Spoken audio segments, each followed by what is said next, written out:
Hello. Today, we're going to explain the chemical lesion and how this kind of injury happens.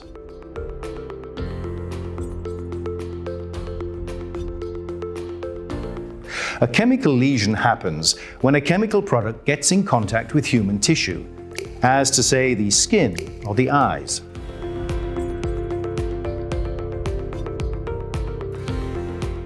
A chemical lesion can be caused either by irritants or by corrosive products. On the one hand, irritants can cause erythema, redness, itches, or feeling of dryness. In terms of cell destruction, we can speak then about minor reaction. However, we should not forget the toxic aspect that may be linked to the nature of the product. Think, for example, of white spirit, which is irritating for the skin, but also toxic for the human body. On the other hand, corrosive products can potentially cause serious lesions because of their ability to penetrate the human tissue.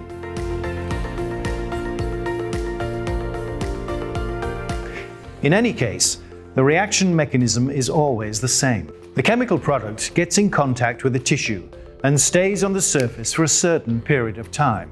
That period of time depends on the affected body area, the concentration of the chemical product, and its nature. For example, there is a difference between irritants and corrosive products. In the next stage, the chemical penetrates the human tissues and destroys the cells in depth. The deeper the chemical penetrates, the more serious the injury will be.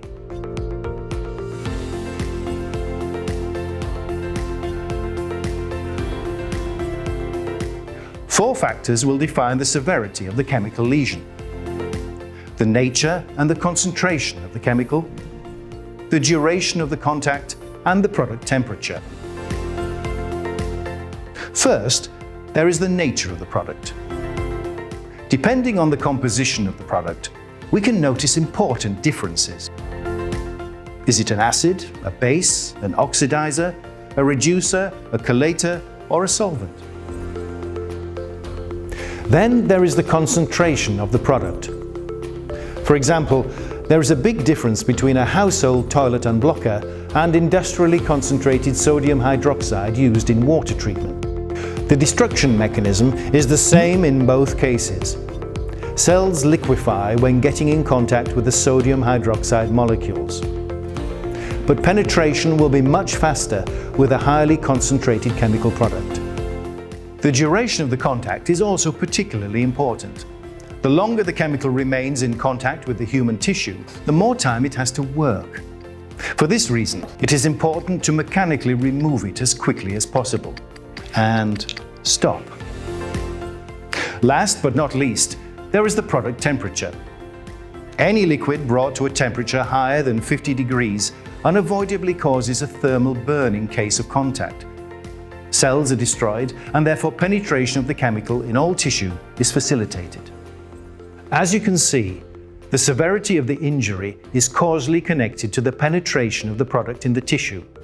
Therefore, the aim of decontamination is to stop or to minimize product penetration in the tissue as quickly as possible.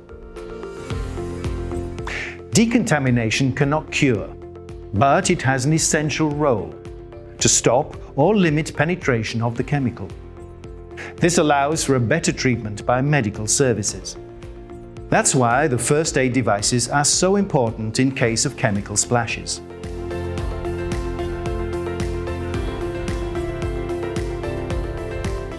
There are three kinds of risk areas.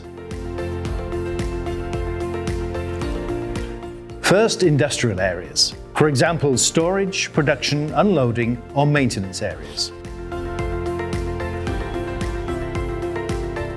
Then laboratories, where people handle a wide range of chemical products. And eventually at domestic level with household products such as de-stop cement or lime.